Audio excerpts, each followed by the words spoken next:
Para se të fillojmë këtë histori të jashtëzakonshme, dua t'ju bëj një pyetje që ndoshta do t'ju bëj të mendoni thellë. A keni ndjerë ndonjëherë se diçka ju mungon në jetë, por nuk e dini se çfarë është? A keni pasur ndjenjën se diku po jeton një pjesë të shpirtit tuaj pa e ditur? Historia që do të dëgjoni sot nuk është thjesht një tregim, është një dëshmi e fortë se lidhjet e gjakut nuk prishen kurrë, edhe kur distanca dhe koha duken se I kanë fshirë ato përgjithmonë.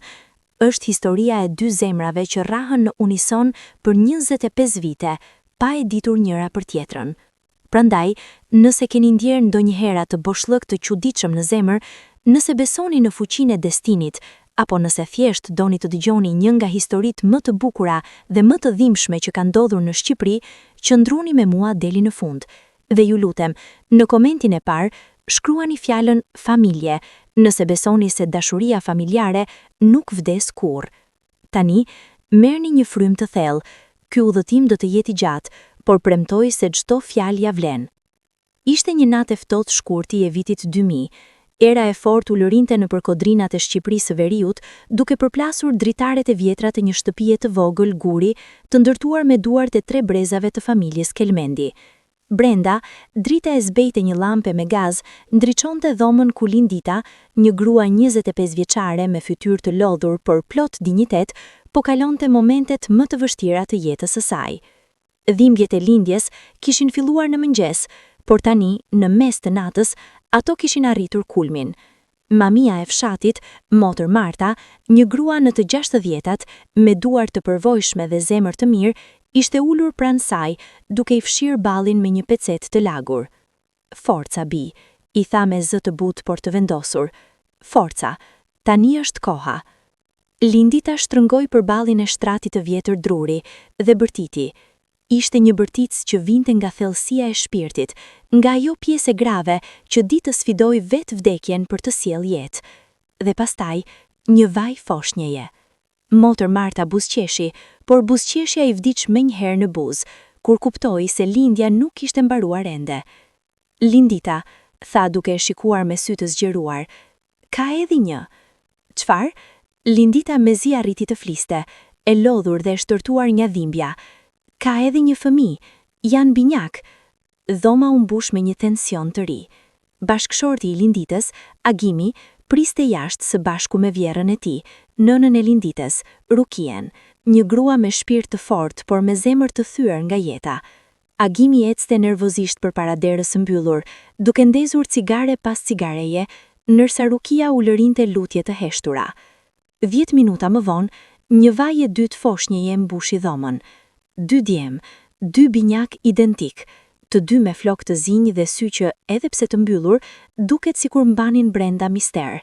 Motër Marta I mbështolli shpejt në batanie të vjetra leshi dhe I vendosi të dy pranë Linditës që tani qante, por nuk ishin lot gëzimi, ishin lot frike, lot panikimi.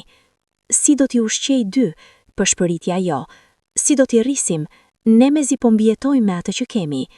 Agimi hyri brenda, fytyra e tij e zbardhur nga shoku. Ai ishte një burr I ndershëm, punëtor, por I varfër, punonte në minjer dhe pagesa e tij vështirë I mjaftonte për të mbajtur familjen gjallë.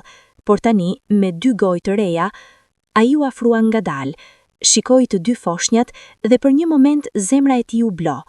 Ishin kaq të vegjël, kaq të pafajshëm, por realiteti ishte mizor. Lindita, tha me zë të thyer, nuk mund t'i mbajmë të dy, nuk kemi, mos guxo, bërtiti Lindita, mos guxo të thuash atë që po mendon. Por fjalët tashmë ishin thënë, dhe në heshtjen që pasoi, edhe muret e dhomës dukej se I kishin dëgjuar. Rukia, nëna e Linditës, hyri brenda. Ajo ishte një grua që kishte humbur burrin 5 vite më parë, që kishte rritur Linditën vetëm, duke punuar në ara të tjerëve. Ajo e dinte se çfarë do të thote varfëria e vërtet. Dëgjoma, di që kjo është e vështirë, por duhet të mendoj me logjik. Nëse I mbajmë të dy, ata do të vdesin nga uria, të dy. A doni këtë? Lindita mbështjelli më fort foshnjat në kraharor, duke qarë pa zë. Atëherë çfarë? Pyeti me zë të mbuqur. Rukia mori një frymë të thellë. Kam një kushërire në Tiranë, Luizën. Atë dhe burrin e saj, Eduardin, nuk kanë mundur të kenë fëmijë prej 10 vitesh. E di se do ta merrnin një pran ta me dashuri. Do t'i jepnin gjithçka që ne nuk mund t'ju japim. Heshtje. E vetmja tingull që dëgjohej ishte frymarrja e lehtë e 2 foshnjave që flinin paqësisht, duke mos e ditur se fati i tyre po vendosej në ato momente. No, tha Lindita. No, nuk mund ta bëj këtë. Ata janë bijtë e mi, të dy. Por realiteti ishte më i fortë se dashuria. 3 ditë më vonë, Rukia udhëtoi në Tiranë me trenin e vjetër që lidhte Veriun me kryeqytetin. Në krah, mbante një foshnjë të mbështjellë me kujdes në një batanie të bardhë. Asnjëri prej tyre nuk e dinte atëherë, por ajo foshnjë ishte Dorian, një nga 2 binjakët e lindur në atë natë të ftohtë shkurti. Lindita kishte vendosur t'i mbante emrat ende. Njëri do të quhej Dorian, tjetri Florian. Edhe nëse do t'jetonin larg, edhe nëse nuk do t'a dinin kur, ata do të mbanin emra që tingëllonin si pasqyre njëri tjetrit. Kur Rukia arriti në shtëpinë e madhe të Luizës dhe Eduardit në një lagje të mirë të Tiranës, zemra i dridhej. Luiza, një grua elegante në të 40-tat e hershme, e priti me lot në sy. A është i vërtet? Pyeti duke parë foshnjën që po flinte në krahët e Rukiës. Po, tha Rukia, dhe ai ka nevojë për një nën që mund t'i jap atë që ne nuk mundemi. Eduardi, një inxhinier i suksesshëm që punonte në një kompani ndërtimi, erdhi dhe e mori foshnjën me kujdes të madh. Lotët i rrjedhnin pa e ndalur dot. Do ta trajtojmë si të jonin, premtoi. As nuk do ta di ndonjëherë se ka lindur diku tjetër. Rukia u largua atë ditë me zemër të rënduar. Kur u kthyre në fshat, Lindita nuk e pyeti asgjë. Ajo thjesht e shikoi dhe në atë shikim të gjetu gjithçka që duhej të dinte. Nga ajo ditë, në atë shtëpi nuk u fol më për Dorianin. Ishte sikur ai nuk kishte ekzistuar kurrë. Por në heshtjen e natës, kur Lindita i jepte gji Florianit, ajo shikonte ka dritarja dhe mendonte për djalin tjetër, diku në qytet, duke rritur në një shtëpi të ngrohtë, pa e ditur se kishte një vlla që do ta donte më shumë se jetën e vet. 5 vjet kaluan. Në fshatin e vogël të Veriut, ku kodrinave takojnë qiellin dhe ku njerëzit ende jetojnë me ritmin e natyrës, Floriani po rritej si një fëmijë i zakonshëm, por plot dashuri. Lindita dhe Agimi jetonin ende në të njëjtën shtëpi guri dhe edhe pse para ishin të pakta, dashuria nuk mungonte kurrë. Floriani ishte një djalë i gjallë, me sy të zinj që shkëlqenin kur qeshte dhe një buzëqeshje që e ndriçonte edhe dhomën më të errët. Ai luante me gurët e lumit, me copa druri që i bëheshin lojra dhe me qent endacak që vinin rreth shtëpisë. Nuk kishte lodra të shtrenjta, por kishte liri. Kishte male për të eksploruar, pemë për të ngjitur dhe një dashuri familjare që e bënte të ndihej i sigurt. Por kishte diçka. Ndoshta ishte shumë e vogël për të vërejtur nga të tjerët, por Lindita e kishte vënë re kur Floriani ishte 3 vjeç. Ndonjëherë, djali ndalonte në mes të lojës dhe shikonte diku larg, sikur po kërkonte diçka që nuk e dinte emrin. Ndonjëherë, në mes të natës, zgjohej duke qarë dhe thoshte: "Nëna, pse ndihem sikur më mungon dikush?" Lindita e përqafonte fort duke vëzhdukur mallin e vet, duke u përpjekur të mos e shfaqte dhimbjen që e hante nga brenda. "Nuk të mungon askush, biri im," i thoshte. "Jemi këtu, gjithmonë." Por thellë në zemër, ajo e dinte të vërtetën. Ajo e dinte që Floriani po ndjente mungesën e vëllait që nuk e kishte takuar kurrë, në një vend tjetër të vendit, duke ndjerë të njëjtën mungesë në një vend tjetër. Në Tiranë, në një apartament me 3 dhoma në katin e 5 të një godine moderne pranë liçenit artificial, Doriani po rritej në një botë krejtësisht të ndryshme. Luiza dhe Eduardi e kishin quajtur të tyrin që në ditën e parë. Ai ishte bërë qendra e botës së tyre, djali që ata kishin pritur për kaq gjatë. Dhoma e tij ishte plot me lodra, libra me ngjyra dhe poster të personazheve të çizimeve animative. Ai shkonte në kopshtin privat më të mirë në lagje, veshej me rroba të mira dhe çdo dëshirë e tij plotësohej. Por Dorian, Ndryshe nga fëmijët e tjerë që rriten në bollëk, nuk ishte i lumtur. Jo që ai ishte i trishtuar, jo, ai qeshte, luante, mësonte, por kishte diçka që e bezdiste, një ndjenjë e cila nuk kishte emër. Nëna, i tha Doriani një ditë Luizës kur ishte 4 vjeç, pse ndihem si gjysmë? Luiza u tremb. Si gjysma, çfarë do të thuash zemër? Doriani e shikoi me ato sy të zinj, identik me ato të Florianit, dhe tha, nuk e di, vetëm ndihem kështu, si të isha 2 veta, por njëra prej tyre të ishte larg. Luiza e përqafoi shpejt, duke u përpjekur të mbulonte shqetësimin e saj. Janë vetëm ëndra, shpirti vogël, vetëm ëndra. Por në zemrën e saj, ajo e dinte të vërtetën. Ajo e dinte që Doriani po ndjente lidhjen e gjakut, edhe pa e ditur fare se kishte një vëlla që lindur në të njëjtën natë, duke ndjerë të njëjtën mungesë në një vend tjetër të vendit. Koha kalonte, sikur se kalon gjithmonë, nga gal për ata që vuajnë, shpejt për ata që gëzojnë dhe në heshtje për ata që presin. Kur Floriani mbushi 8 vjeç, ai filloi të shkonte në shkollën e fshatit, një ndërtese vjetër me mure të çara dhe klasa pa ngrohje. Ai ishte një nxënës i zgjuar, edhe pse nuk kishte mjetet që kishin të tjerët. Shkrimi i tij ishte i bukur, edhe pse shkronte në fletore të përdorura që babai i tij i blente me para të mbledhura me kursim. Ai lexonte çdo libër që arrinte të gjente, edhe kur drita e llampës me gaz ishte aq e dobët sa mesi shihte shkronjat. Mësuesi i tij, mësues Petrit, një burr i moshuar që kishte kaluar gjithë jetën duke mësuar fëmijët e fshatit, një ditë e thirri Linditën për një bisedë. Zonja Lindita, i tha duke ulur në karrigjen e vjetër të zyrës së tij, djali juaj ka talent, një talent rrallë. Ai mund të shkojë larg nëse i jepet mundësia e duhur. Lindita e shikoi me sy që ndriçonin, por edhe me një trishtim të thellë. Mësues Petrit, ju e dini gjendjen tonë.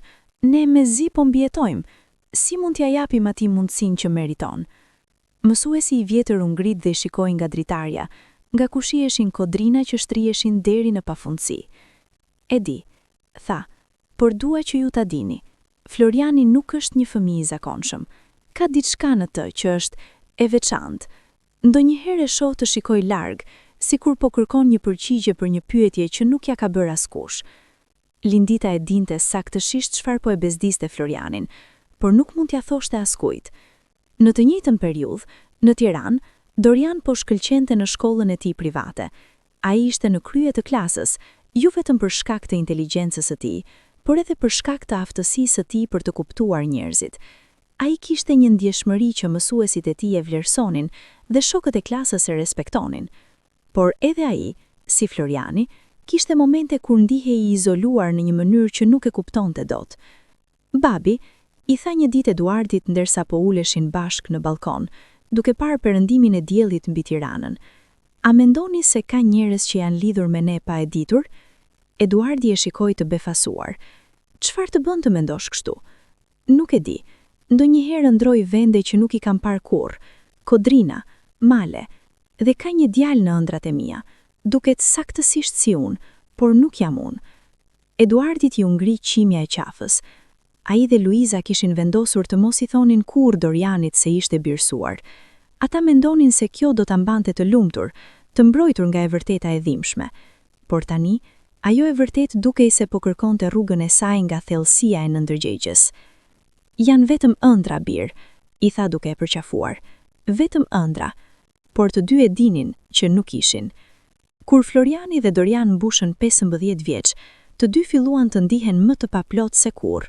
Floriani, tani një adoleshent i gjatë dhe i holl, me duar të forta nga puna në ara dhe sy plot ëndra, kishte filluar të punonte me babain e tij në minier për të ndihmuar familjen e tij. Çdo mëngjes, ai zgjohej në errësirën e agimit, vishte rrobet e rënda të punës dhe zbriste në thellësitë e tokës, ku ajri ishte i nxehtë dhe i rëndë. Ishte punë e vështirë, shpesh e rrezikshme, por Floriani nuk ankohej kurrë. Ai e dinte se çdo lek që fitonte ndihmonte familjen e tij, dhe kjo e bënte të ndihej i vlerëshëm. Por në heshtjen e thellë të minierës, kur zërat e punëtorëve largoheshin dhe ai mbeti vetëm me zhurmën e lopatave dhe gurve që binin, Floriani ndihej më i vetmuar se kurrë. Kishte momente kur ndalonte, mbështetej në murin e ftoftë të shkëmbit dhe mendonte: pse ndihem sikur më mungon dikush që nuk e njoh? Në Tiranë, Doriani ishte në një gjimnaz të mirë dhe po shkëlqente në letërsi dhe filozofi. Ai shkronte poezi dhe tregime të shkurtra që mësuesit e lexonin me admirim.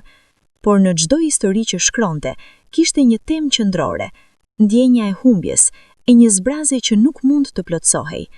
Dorian e pyeti një ditë mësuesja e tij letërsie, zonja Alma, një grua e mençur në të 50-tat që kishte një dashuri të thellë për letërsinë. Doriani e shikoi nga dritarja e klasës, nga ku shihej qyteti i gjallë i Tiranës, makinat, njerëzit, ndërtesat e larta. Sepse, tha ngadalë, mendoj se të gjithë kërkojmë diçka, edhe kur nuk e dim se çfarë. Zonja Alma e vëzhgoi me kujdes. Kishte diçka në ato fjaj që tingëllonte shumë e thellë për një djalë 15 vjeçar. Ndoshta ajo që kërkon nuk është një gjë, por një person. Doriani nuk u përgjigj, por fjalët e saj u ngulën thellë në zemër. Atë vit, për herë të parë në jetën e tyre, Floriani dhe Dorian ishin mjaft të rritur të filluan të bëjnë pyetje të vërteta. Floriani, një natë kur po ente darkë me familjen e tij, bukë të thjeshtë, djathë dhe çaj, vendosi ta pyeste atë që kishte kohë që e mundshte. Nën, a ka diçka që nuk më keni thënë? Lindita u ngrit nga tryeza, dukshëm e shqetësuar. Çfarë do të thuash? Nuk e di. Ndonjëherë kam një ndjenjë që nuk më ndahet kurrë, sikur një pjesë e madhe e meja është diku tjetër. Nuk jam i plot. Ndonjëherë ndroj vende që nuk i kam parë kurrë, kodrina, male, dhe ka një djalë në ëndrat e mia. Duket saktësisht si unë, por nuk jam unë. Heshtja që pasoi ishte aq e rëndë sa edhe ajri dukej se po ndalonte se lëvisuri. Agimi shikoi Linditën. Lindita shikoi tabelën. Jo, tha më në fund, zëri i saj pak më i lartë se një përshpëritje. Nuk ke asnjë vëlla, je i vetmi. Por në sytë e saj, Floriani pa diçka që e bëri të dyshonte. Ajo po gënjente, dhe ai e dinte. Në të njëjtën periudhë, në Tiranë, Dorian kishte filluar të bënte pyetje të ngjashme. Një ditë, ndërsa po rishikonte disa dokumenta të vjetra në dollap për një projekt shkolle, gjeti një fletë të verdhur të folderit. Ishte një certifikat birësimi. Zemra i ngriti një rrah. E lexoi një herë, pastaj 200 herë. Dorian Kelmendi, birësuar më 16 shkurt 2000 nga Luiza dhe Eduard Gjika. Kelmendi, ai nuk ishte Gjika nga lindja, ai ishte Kelmendi. Duart i dridheshin kur e vuri fletën brapsht dhe mbyllni dollapin. Ai nuk u zemërua, nuk qau, thjesht ndjeu një zbrazti të madhe të përzier me një shpresë të re. Tani e dinte, kishte një të kaluar që nuk ja kishin treguar, dhe ndoshta ai kishte një familje tjetër diku atje. Atë mbrëmje në darkë, ai nuk tha asgjë, por kur Luiza dhe Eduardi panë në sytë e tij atë shikimin e ri, atë shikimin që tregon se diçka ka ndryshuar përgjithmonë, ata e kuptuan. Ai e dinte. Një javë pas zbulimit të dokumentit, Dorian më në fund e solli temën në tavolinë. Ishte një mbrëmje e qetë tetori e vitit 2015. Jashtë, era e lehtë e vjeshtës tundte degët e pemëve. Brenda, Luiza po përgatiste darkën, ndërsa Eduardi lexonte gazetën. Dorian erdhi në dhomën e ndenjës dhe u ul përballë tyre. Duhet të bisedojmë, tha me një qetësi që i tronditi të dy. Luiza dhe Eduardi shkëmbyen një shikim të shpejtë, ai lloj shikimi që bëhet kur dy njerëz e dinë se momenti që kanë frikë prej 15 vitesh ka ardhur më në fund. Për çfarë? Pyeti Luiza, edhe pse e dinte saktësisht. Dorian nxori certifikatën e birësimit dhe e vuri në tavolinë. Për këtë, heshtja që pasoi ishte shkatërruese. Luiza uli kokën, lotët filluan të rrjedhin ngadalë. Eduardi mbylli gazetën dhe e vuri dorën në supë të gruas së tij. Pastaj shikoi Dorianin me një përzierje respekti dhe dhimbjeje. Ju do të jeni gjithmonë prindrit e mi, tha, por tani dua ta di. A kam vëllezër? A kam motra? Luiza e shikoi me dhimbje. Nuk e dim. Rukia, Gruaja që të solli këtu, vdiq para 5 vitesh. Ne nuk kemi pasur kontakt me familjen tënde biologjike që atëherë. Dorian mori një frym të thellë. Atëherë duhet ta gjej vet.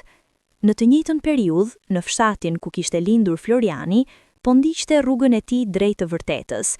Pas bisedës së atij mbrëmje me prindrit e tij, ai nuk ishte pushuar së pyeturi. Kishte pyetur fshinjët e vjetër, kishte pyetur njerëzit që e njohnin gjyshen Rukie. Dhe në fund, një grua e moshuar, teta Valbona, që ishte fshinje e ngushtë e familjes Kelmendi, ja kishte thënë të vërtetën. Florianin tim, kishte thënë duke ulur në shtëpinë e saj të vogël dhe i kërkuar një filxhan çaj mali. Ti nuk je i vetmi. Kur linde, ishe 2, ke një vëlla binjak. Ai u dërgua në Tiranë, tek një familje që kishte mundësi më të mira. Floriani ngriti plotësisht. Zemra i rrahte aq fort sa mendonte se do të shpërthente. Çfarë? Kishte arritur të thoshte. Po birë, dhe ti e ke ndjerë gjithë këto vite. Ju, binjakët, keni një lidhje që asgjë nuk mund ta pres. Kur Floriani u kthye në shtëpi atë natë, ai e përballoi prindrit e tij. Lindita dhe Agimi, të rrëmbyer dhe pa mbrojtje më, ja pranuan gjithçka. Qanë të 3 bashk. Qanë për vitet e humbura, për vendimin e vështirë që kishin marrë dhe për dhimbjen që kishin mbajtur brenda për 15 vite. Ku është ai? Pyeti Floriani. Ku është vëllai im? Në Tiranë, tha Lindita, por nuk dim ku saktësisht, nuk kemi pasur kontakt prej vitesh. Floriani nuk hezitoi as për një moment. Atëherë do të shkoj ta gjej. Muaji dhjetor i vitit 2015 erdhi me shi të rrëmbyer dhe ditë të shkurtra. Por në zemrat e Florianit dhe Dorianit kishte një zjarr të ri, një vendosmëri që asgjë nuk mund ta shuante. Floriani filloi udhëtimin e tij me mjetet e pakta që kishte. Ai shkroi një letër për familjen e tij, duke u thënë se do të shkonte në Tiranë për të kërkuar vëllain e tij. Agimi donte të shkonte me të, por Floriani insistoi të shkonte vetëm. Kjo është rruga ime, baba, i tha. Duhet ta bëj vetë. Me pak para në xhep dhe një zemër plot shpresë, Floriani u ngjit në autobusin që shkonte nga Veriu drejt Tiranës. Udhëtimi zgjati 7 orë, 7 orë me rrugë të këqija, në përmale dhe kodrina, ndërsa shiu godiste xhamat e autobusit. Por Floriani nuk e ndjeu lodhjen.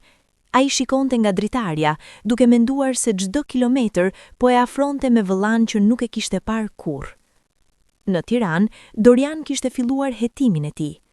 Ai kishte kuptuar nga Eduardi dhe Luiza se emri i familjes së tij biologjike ishte Kelmendi dhe se vinin nga Veriu i Shqipërisë. Por çfarë më shumë? Si të gjeje një familje në një vend ku dosjet ishin ende të paqarta, ku shumë të dhëna nuk ekzistonin në sistem dhe ku njerëzit jetonin pa lënë gjurmë digjitale? Doriani filloi nga bibliotekat, nga zyrat qeveritare, nga njerëzit që mund të dinin diçka. Por çdo derë që trokiste, çdo person që pyeste, i jepte përgjigje të paqarta ose asnjë përgjigje fare. Një ditë, ndërsa po ecte i mërzitur nëpër rrugët e Tiranës, ai pa një grua të vjetër duke shitur lule në një qoshe rruge. Diçka e shtyu të afrohej. Të fala, zonjë, i tha. A keni dëgjuar ndonjëherë për familjen Kelmendi nga Veriu? Gruaja e shikoi me vëmendje, pastaj buzëqeshi. Kelmendi? Ka shumë Kelmendi në Veri, djali im, por njoh një grua, Rukia, që jetonte këtu për disa vite. Ajo vdiq para 5 vjetësh. Dorian bjeu një pikë shprese. Rukia ishte gjyshja ime, a keni ndonjë gjë për familjen e saj? Gruaja mendoi për një moment. E vetmja gjë që di është se vajza e saj, Lindita, u martua me një njeri nga një fshat pranë Pukës. Nuk di emrin e sakt, por ka një prift atje, atë Martin, që njeh të gjithë. Shko tek ai. Doriani e falenderoi dhe shkoi menjëherë në shtëpi për të planifikuar udhëtimin. Ishte 15 dhjetor 2015 kur Floriani arriti në Tiranë. Qyteti duke i madh, i zhurmshëm, i huaj. Ai nuk e kishte kohën të ndjehej i humbur. Ai filloi të pyeste në zyra shtetërore, në zyra birësimesh, në spitale. por sistemi ishte i ngadalt dhe askush nuk dukej se kishte informacion preciz. Pas 3 ditësh kërkimi pa sukses, Floriani ishte pothuajse i mërzitur. Ai ulej në një park pranë liçenit artificial, duke parë familjet që kalonin, duke menduar se vëllai i tij mund të ishte diku këtu, në këtë qytet, pa e ditur se edhe ai po kërkonte.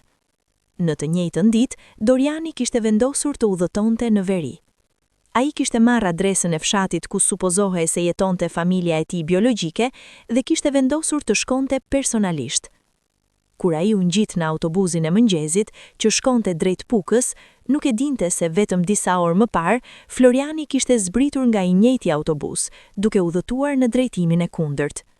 Fati ose universi dukej se po luante me ta. Doriani arriti në fshat në mbrëmje. Ishte një vend i vogël, i qetë, ku të gjithë njiheshin me njëri tjetrin. Ai shkoi direkt te kisha e vogël në qendër të fshatit dhe pyeti për At Martin. Një burr i moshuar me mjekër të bardhë doli nga kisha. "Po, jam unë," tha duke buzëqeshur. "Si mund të ndihmoj bir?" Doriani i shpjegoi gjithçka, se ishte birësyer, se emri i familjes së tij biologjike ishte Kelmendi dhe se vinin nga veriu i Shqipërisë. At Martin dëgjoi me kujdes, pastaj shikoi dikur larg, sikur po kujtonte diçka. Kelmendi? Po, njoh familjen, Agimi dhe Lindita, jetojnë në skajin tjetër të fshatit, por u ndal për një moment. Por kanë një djalë të quajtur Florian, një djalë i mirë, por Floriani nuk është këtu, ka shkuar në Tiranë para disa ditësh. Zemra e Dorianit ndali të rrah për një moment. A keni thënë Florian? Po, pse? Doriani ndjeu një val emocioni aq të fortë sa mejle arriti të qëndronte në këmbë. Sepse emri im është Dorian dhe mendoj se Floriani është vëllai im binjak. At Martin hapi syt gjerë. Atëherë ti je djali tjetër, zati im, pas kaq vitesh. At Martin e çoi Dorianin te shtëpia e Agimit dhe Linditës. Ishte një shtëpi e thjesht kuri, me dritare të vogla dhe tavan me tjegulla të kuqe të konsumuara nga vitet. Kur Lindita hapi derën dhe pa një djalë që duket eksaktësisht si Floriani, ajo u shem në gjunjë dhe filloi të qaj. "Dorian," tha me zë të thyer, "ti je Dorian." Dorian nuk mund të fliste, ai vetëm e përqafoi. Përqafoi gruan që e kishte sjellë në jetë, gruan që kishte vuajtur më shumë se kushdo për të marrë vendimin më të vështirë të jetës së saj. "Ku është Floriani?" arriti të pyeste. "Në Tiranë," tha Agimi, duke ardhur në derë me lot në sy. "Po të kërkon ty." Dorian u kthye në Tiranë të nesërme në mëngjes së bashku me Agimin. Lindita donte të vinte, por ishte aq e emocionuar sa mezi qëndronte në këmbë. Ata premtuan se do ta merrnin me vete sapo ta gjenin Florianin.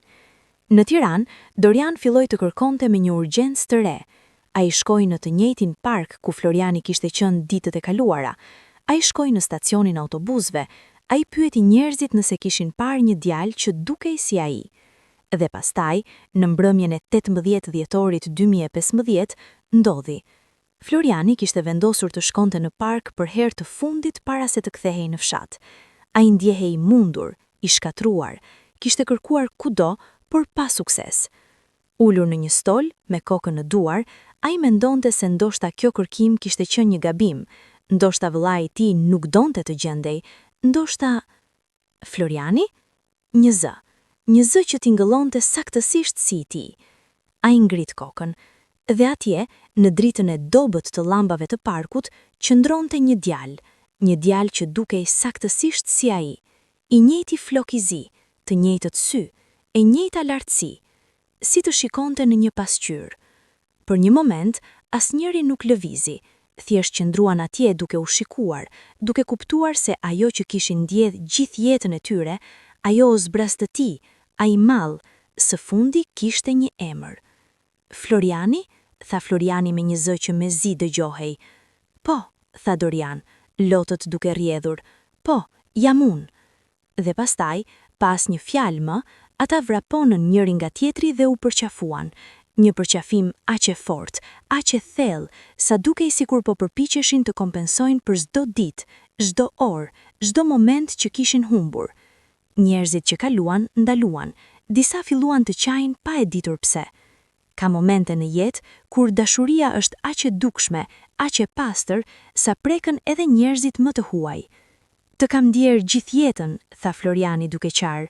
Edhe unë, tha Dorian, edhe unë. Lajmi për ribashkimin e dy binjakëve përhapet shpejt në Tiranë. Agimi telefonoi Linditën dhe Luizën. Të dy gratë erdhën menjëherë bashkë me Eduardin.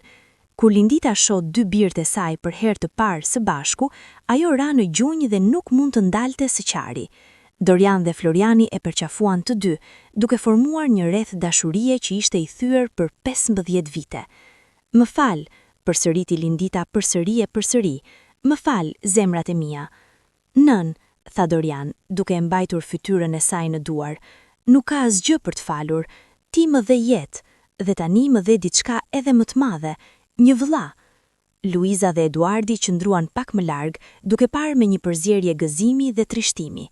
Ata kishin frikë se Dorian mund t'i harronte, mund të largohej nga ta, por Dorian shkoi tek ata dhe i përqafoi fort. Ju jeni gjithmonë prindrit e mi, u tha. Asgjë nuk ndryshon ata, por tani kam 2 familje në vend të njës, dhe kjo më bën të lumturin e 2 fisht. Atë natë të gjithë ngrën darkë së bashku në një restorant të vogël në Tiranë. Ishte një darkë e thjesht, por e mbushur me emocione të sinqerta. Floriani dhe Doriani nuk pushuan së foluri. Ata zbuluan se kishin kaq shumë gjëra të përbashkëta, të njëjtin humor, të njëjtën mënyrë të menduarit, madje edhe të njëjtat ëndra. Kur isha fëmijë, tha Floriani, ëndërroja gjithmonë një qytet të madh me ndërtesa të larta. Edhe unë, tha Dorian, ëndërroja gjithmonë kodrina dhe male. Ata qeshën dhe qanë të njëjtën kohë. Pas atij mbrëmje, jeta e Florianit dhe Dorianit ndryshoi përgjithmonë. Dorian vendosi se do të ndihmonte Florianin të vazhdonte shkollën. Ai foli me Eduardin dhe së bashku organizuan një bursë për Florianin që ai të mund të studionte në Tiranë. Floriani u shpërngul në qytet dhe filloi të jetonte me Dorianin. Ishin si 2 pjesë të një puzzle-i që më në fund kishin gjetur vendin e tyre. Çdo ditë ishte një zbulim i ri. Ata jetonin bashk, mësonin bashk, ëndërronin bashk, dhe për herë të parë në jetën e tyre, ata ndjenin se ishin të plot. Viti 2016 erdhi me shpresa të reja. Floriani u regjistrua në një gjimnaz në Tiranë dhe filloi të shkëlqente. Me ndihmën e Dorianit dhe mbështetjen e Eduardit, ai mori nota të shkëlqyera dhe filloi të mendonte për universitet. Dorian, nga ana tjetër, vazhdoi pasionin e tij për letërsinë, por tani tregimet e tij kishin ndryshuar. Ato nuk ishin më për humbje dhe zbrazëti, por për ribashkim, për dashuri dhe për forcën e lidhjeve familjare. Një nga tregimet e tij, 2 zemrat, u botua në një revistë letrare dhe tërhoqi vëmendjen e shumë njerëzve. Ishte historia e tyre, historia e 2 binjakëve që u ndan dhe u ribashkuan. Lajmi për Florianin dhe Dorianin nuk u ndal brenda familjes. Ai përhapet në të gjithë fshatin, pastaj në rajonin dhe më në fund në të gjithë vendin. Një gazetar nga një televizion lokal dëgjoi historinë dhe kërkoi të bënte një intervistë. Floriani dhe Dorian u dakorduan duke menduar se mund të ndihmonin familje të tjera që ishin në situata të ngjashme. Intervista u transmetua në shkurt të vitit 2017. Ishte e emocionuese, e sinqert dhe preku zemrat e mira njerëzve. Ne nuk jemi të vetmit, tha Dorian në intervistë. Ka shumë familje që kanë qenë të detyruara të marrin vendime të vështira për shkak të varfërisë. Ne nuk i fajsojmë ata. Ne i falenderojmë për dashurinë që na kanë dhënë. Dashuria e mjaftueshme për të na lënë të shkonim drejt një jete më të mirë. Fjalët e tij prekën thellë. Shumë familje që kishin kaluar situata të ngjashme u gjetën dhe folën publikisht për herë të parë. Disa muaj më vonë, Floriani dhe Doriani vendosën të bëjnë diçka më shumë. Ata filluan një fondacion të vogël me qëllim ndihmën e familjeve në nevojë, veçanërisht ato që ishin të detyruara të merrnin vendime të dhimbshme për shkak të varfërisë. Fondacioni u quajt 2 zemrat, i njëjtë me titullin e tregimit të Dorianit. Eduardi dhe Luiza dhanë kontributin e parë financiar. Agimi dhe Lindita, edhe pse nuk kishin shumë, ofruan kohën dhe zemrën e tyre. fondacioni filloi të ndihmonte familje, duke dhënë ushqim, veshje dhe mbështetje financiare për fëmijët që kishin nevojë. Por më e rëndësishmja, ai ofroi diçka që paraja nuk mund ta blinte: shpresë. Vitet kalonin dhe lidhja midis Florianit dhe Dorianit bëhej gjithnjë e më e fortë. Në vitin 2018, të dy u regjistruan në Universitetin e Tiranës. Floriani zgjodhi inxhinierin, duke ndjekur hapat e Eduardit, ndërsa Dorian zgjodhi letërsinë, duke ndjekur pasionin e tij të vjetër.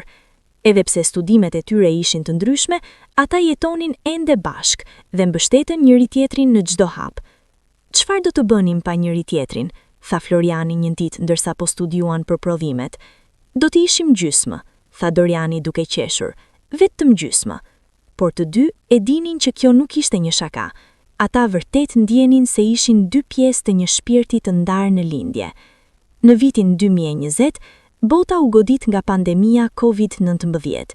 Ishte një kohë e vështirë për të gjithë, por Floriani dhe Doriani e përdorën atë kohë për të forcuar edhe më shumë fondacionin e tyre. Ata filluan të shpërndanin ushqim dhe produkte higjienike në familjet më të varfra. Ata organizuan fushata online për të mbledhur fonde dhe ndërgjegjësuar njerëzit për rëndësinë e mbështetjes familjare. "Ne kemi humbur 15 vite", tha Floriani në një video që postuan online, "por nuk do të lejojmë që asnjë fëmijë tjetër të humbë familjen e tij për shkak të varfërisë." Video u pa nga qendra mijëra njerëz dhe solli mbështetje nga e gjithë bota. Në vitin 2021, Dorian u njoh me një vajzë të re, Elona, një studiuese e artit që punonte në një galeri në Tiranë. Ishte e bukur, e zgjuar dhe më e rëndësishmja e kuptonte thellësinë e lidhjes midis Florianit dhe Dorianit. Floriani e pyqeu Elonën nga takimi I parë.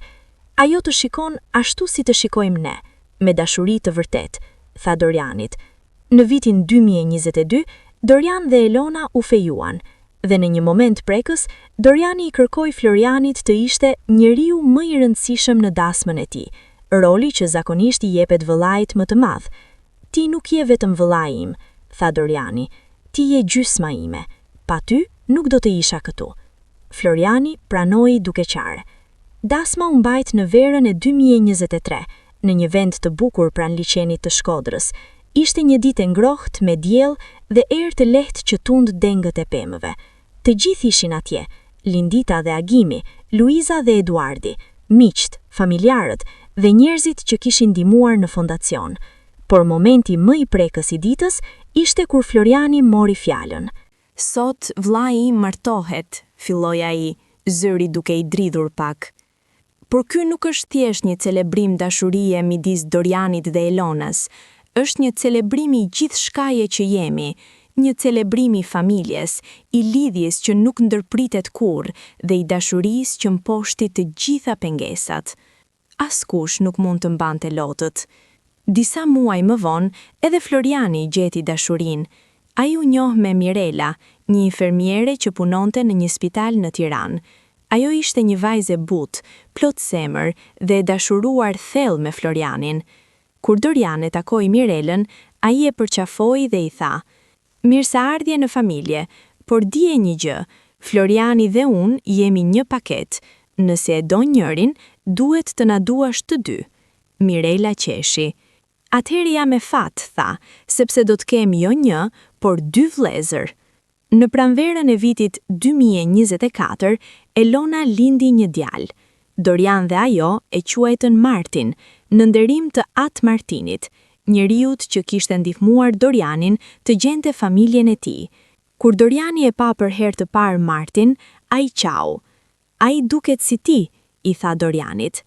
"Dhe si ti", ju përgjigj Dorian duke qeshur, "pra I përkryer." Disa muaj më vonë, Mirela dhe Floriani martuan në një ceremoni të thjeshtë por shumë prekse, dhe në dhjetor të 2024, Mirela lindi një vajzë të vogël, Elisa. Tani, dyshemeja e apartamentit ku jetonin Floriani dhe Dorian, në ndërtesa e ngjitur njëra tjetrës, ishte plot me zëra fëmijësh, qeshje dhe dashuri. Në shkurt të vitit 2025, Floriani dhe Dorian mbushën 25 vjeç. 25 vjet që nga lindja e tyre dhe 9 vjet që nga ribashkimi i tyre. Për të festuar këtë ditë të veçantë, ata organizuan një event të madh në qendër të Tiranës. Qëllimi ishte i difisht, të festojnë jetën e tyre, por edhe të ngrenë fonde për fondacionin Dy Zemrat. Mbi 300 njerëz mblodhen. Kishte familje që ishin ndihmuar nga fondacioni, miq, gazetar dhe njerëz që thjesht kishin dëgjuar historinë dhe donin të ishin pjesë e festës. Dorian foli i pari. Sot festojmë jo vetëm ditëlindjen tonë, tha, festojmë jetën, dashurinë dhe faktin se asnjë rrugë nuk është aq e gjatë sa të mos mund të çojë në shtëpi. Dhe për ne, shtëpia nuk është një vend, është njëri tjetri. Floriani vazhdoi. Ne jemi dushmia se dashuria e gjakut nuk vdes kurrë.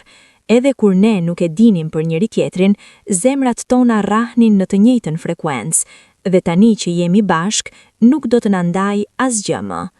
Turma shpërtheu në duar trokitje dhe brohoritje. Gjatë eventit, shumë njerëz erdhën dhe treguan historitë e tyre. Familje që ishin ribashkuar pas vitesh ndarjeje, fëmijë që kishin gjetur prindrit e tyre biologjik dhe njerëz që kishin fituar shpresë nga historia e Florianit dhe Dorianit. Një grua e moshuar u afrua tek ata dhe tha: "Ju më keni dhënë guximin të kërkoj për djalin im që e humba para 30 vitesh dhe javën e kaluar e gjeta. Faleminderit." Floriani dhe Dorian e përqafuan, duke qarë me gëzim. Në fund të eventit, Lindita doli në skenë. Ajo, që kishte vuajtur aq shumë për vendimin që kishte marrë 25 vjet, tani qëndronte me kokën lart, me dinjitet dhe me dashuri. "Unë jam nëna që vendosi të ndaj 2 bijtë e mi", tha me zë të qartë, "dhe për 25 vjet kam jetuar me atë dhimbje, por sot shoh se vendimi im, edhe pse i dhimbshëm, ishte i drejtë, sepse të 2 bijtë e mi janë të lumtur, të 2 janë të suksesshëm dhe më e rëndësishmja, të 2 janë bashk." Ajo mori një frymë të thellë. Nëse ka ndonjë nën apo baba ty që ka marrë një vendim të ngjashëm dhe po vuan me fajsin, e kuptoj, por dijeni këtë, dashuria nuk harrohet kurrë dhe një ditë mund të vijë ribashkimi. Besoni atë ditë. Të gjithë në sallë qëndruan në këmbë dhe duar trokitën për minuta. Pas festimit të madh, Floriani dhe Dorian vendosën të marrin një pushim të shkurtër. Ata udhëtuan në fshatit ku kishin lindur, ku e gjithë kjo histori kishte filluar. Ecnën nëpër rrugët e vjetra, vizituan shtëpinë e gurit ku Floriani kishte rritur dhe shkuan te varri i Rukiës, gjyshes që kishte bërë sakrificën e madhe për të sjellë Dorianin në Tiranë. "Faleminderit, gjyshe", tha Dorian duke vendosur lule mbi varr. Floriani vuri dorën në supë të vëllait. "Ajo di", tha, "kudo që të jetë, ajo di." Kur u kthyen në Tiranë, ata morën një vendim të madh. Fondacioni Dy Zemrat do të zgjerohej. Ata do të hapnin një qendër mbështetjeje për familjet në nevojë, një vend ku prindrit mund të merrnin ndihmë financiare, këshilla psikologjike dhe mbështetje ligjore për të shmangur ndarjet familjare. "Ne nuk mund të kthejmë kohën për veten tonë", tha Dorian, "por mund t'u ndryshojmë të ardhmen familjeve të tjera."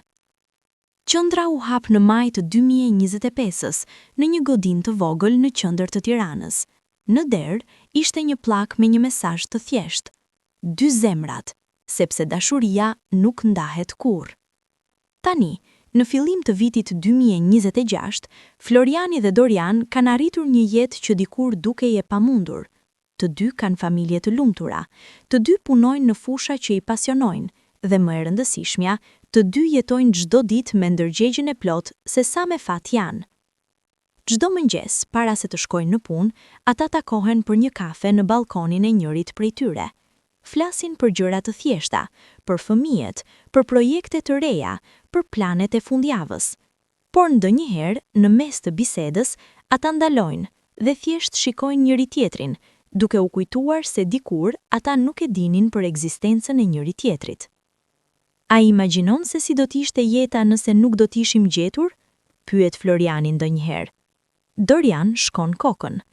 "Jo, dhe nuk dua ta imagjinoj, sepse jeta pa ty nuk do t'ishte jetë, do t'ishte thjesht ekzistencë.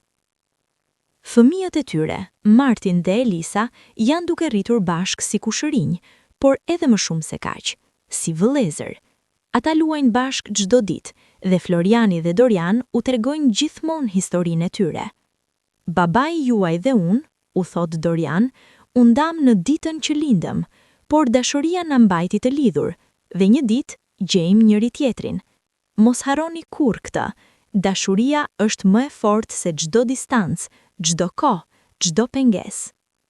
Martin dhe Elisa dëgjojnë me sy të zgjeruar, duke u ndjerë krenar për prindrit dhe xhaxhallarët e tyre. Lindita dhe Agimi, tani në të 60-tat, kanë lëvizur në Tiranë për të qenë më afër djemve dhe nipërve të tyre. Çdo fundjavë, e gjithë familja mblidhet për drek. Floriani, Dorian, Lindita, Agimi, Luiza, Eduardi, Mirela, Elona dhe fëmijët. Janë momente të thjeshta, por të mbushura me dashuri. Qesh, haja, tregime, kujtime. Kush do të kishte menduar, thot Agimi shpesh, se nga ajo natë e ftoftë e shkurtit do të vinte kjo familje e madhe e lumtur? Lindita buzëqesh, duke parë të dy bijtë e saj duke luajtur me fëmijët e tyre. Zoti punon në mënyra misterioze, thot, dhe unë besoj se ai na ka dhënë një mrekulli. Historia e Florianit dhe Dorianit ka prekur jo vetëm familjen e tyre, por edhe mijëra njerëz në të gjithë Shqipërinë dhe përtej saj. Shumë media ndërkombëtare kanë bërë reportazhe për ta. Një dokumentar i shkurtër u krijua nga një regjizor i njohur shqiptar dhe u shfaq në festivale të ndryshme. Por për Florianin dhe Dorianin, fama nuk është kurrë qëllimi. Qëllimi i tyre është gjithmonë i njëjtë, të ndihmojnë familjet në nevojë dhe të përhap mesazhin se dashuria nuk vdes kurrë. Ne jemi vetëm një shembull, thot Floriani në intervistat që jep. Ka mijëra histori si e jona që nuk janë treguar ende. Ka mijëra familje që ende vuajnë dhe ne duam të jemi një dritë shprese për ta. Sot, ndërsa shkruaj këtë histori, Floriani dhe Dorian janë duke planifikuar një udhëtim të madh me të gjithë familjen, një udhëtim në Greqi, vend që asnjëri prej tyre nuk e ka vizituar kurrë. Do të jetë aventura jone pare madhe si familje e plot, thot Dorian duke qeshur. Por më e rëndësishmja, ata janë duke planifikuar edhe zgjerimin e fondacionit Dy Zemrat. Objektivi i tyre është të hapin deg në të gjitha qytetet kryesore të Shqipërisë dhe të ndihmojnë sa më shumë familje të mundshme. Nëse mund të shpëtojmë edhe vetëm një familje nga dhimbja e ndarjes, atëherë gjithçka që kemi kaluar ja ka vlerur. Dhe kështu, historia e dy binjakëve që u ndanë në lindje dhe u ribashkuan pas 25 vitesh nuk mbaron këtu. Ajo vazhdon çdo ditë, me çdo veprim dashurie që ata bëjnë, me çdo familje që ndihmojnë dhe me çdo zemër që prekin. Sepse në fund të fundit, historia e tyre nuk është vetëm për ta, është për të gjithë ne. Një kujtesë se dashuria është më e fortë se koha, se distanca dhe se çdo pengesë. Është një kujtesë se pavarësisht se sa larg shkon jeta, pavarësisht se sa e errët bëhet rruga, dashuria gjithmonë gjen një mënyrë për të na sjellë në shtëpi. Dhe shtëpia nuk është një vend. Shtëpia është ku gjendet dashuria. Në kujtim të gjithë familjeve që kanë vuajtur, që kanë humbur dhe që kanë gjetur shpresë sërish, në nderim të dashurisë që nuk vdes kurrë. Nëse kjo histori ju ka prekur, nëse keni ndjerë diçka thellë në zemër, ju lutem ndajeni me dikë që e do. Ndoshta ka dikush aty atje që ka nevojë të dëgjojë se dashuria gjithmonë fiton. Dhe nëse keni një histori të ngjashme, nëse keni qenë të ndarë nga dikush që e doni dhe jeni ribashkuar, ose nëse ende po kërkoni, shkruajeni në komentin më poshtë. Le t'i japim shpresë njëri tjetrit. Sepse në fund të fundit, jemi të gjithë të lidhur me dashuri. Dhe dashuria nuk ndahet kurrë. Faleminderit që qëndrua deri në fund. Ju dëshiroj gjithë dashurinë dhe lumturinë e botës. Dhe mos harroni, familja nuk është gjithmonë ajo që lind me ty, por ajo që gjenden me ty. Shihemi në historinë tjetër, qëndroni mirë dhe mos harroni, ju jeni të dashur. Kjo histori është shkruar me zemër, me shpresë dhe me besim se dashuria gjithmonë gjen rrugën e saj.